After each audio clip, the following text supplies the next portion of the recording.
د هوتلسمه د افغانانو په تاریخ کې یوه له ویاړه ډکه ورځ ده چې اشغال ته یې د پای ټکی کېښود. د غزني یو شمېر اوسېدونکي وایي چې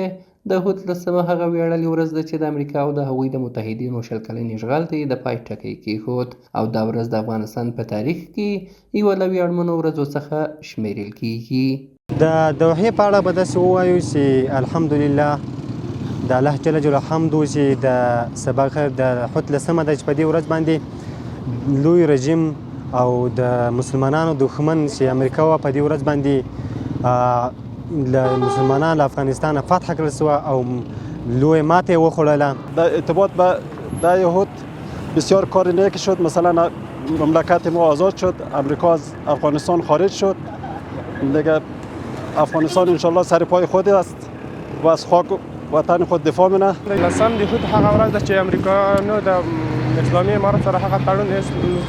لاسلیک کړ چې موږ به نور له افغانستان څخه وځو، او موږ ډېر خوشحاله یو چې موږ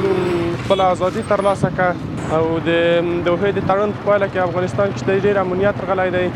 او د بیا رغونې کارونه روان دي او موږ ډېر خوشحاله یو.